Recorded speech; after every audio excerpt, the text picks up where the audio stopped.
All right, guys, Eric with Strafford Construction. We're back here again, 2116 Primrose Lane in Schaumburg, Illinois. Trying to attempt a repairability test on this wind damage shingle we have up here, right? But you know, most every architectural shingle that I've come across is 39 3/8 in width. This one is well over. Let's take a look.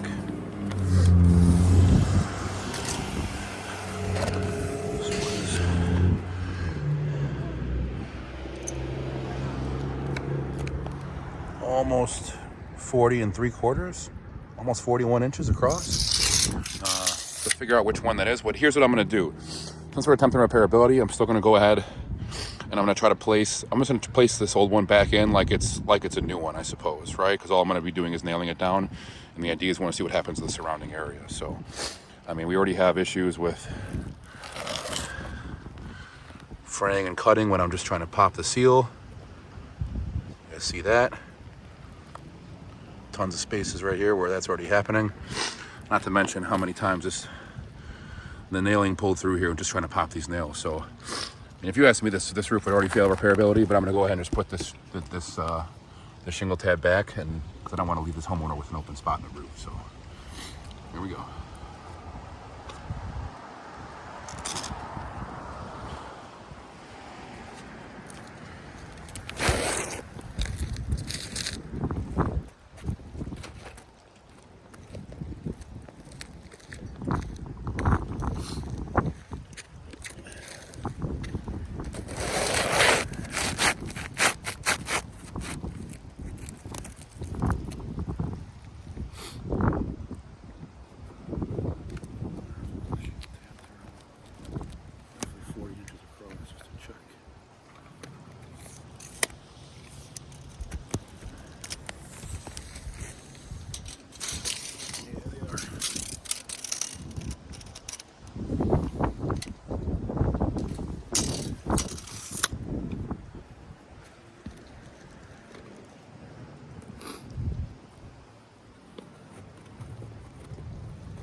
All right, so let's go ahead and get this guy nailed back in really quick, and then we'll see the results.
All right, serious ripping just from trying to lift the shingle tab to get my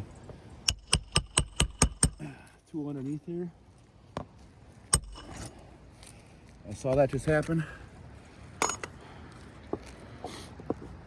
I'm going as gently as I possibly can with this, guys. So, all right. So the quote-unquote repairability test is finished. We did this tab from there to there where we're marked. And just with lifting, just with trying to put my hand and lift this tab, look at this. I mean, guys, this thing's brittle as hell. Not to mention, see that cracking, creasing, all the way across the top. Same thing here, across. I mean, yeah, you can't repair this roof, guys. There's no way. I can't even lift the shingle tab without it tearing and ripping. This is happening everywhere. Like just even trying to pop the seal, we're compromising the integrity of this roof. So I'm gonna stop there, guys. For me, this roof is, you ask my professional opinion, this roof is definitely not repairable. We got cracking, we got ripping, and I can just tell by the feel of this roof that it's not gonna take to repairs. I mean, plus like I'm saying, we got all this like creasing and cracking that's happening and ripping. So no, guys, not repairable.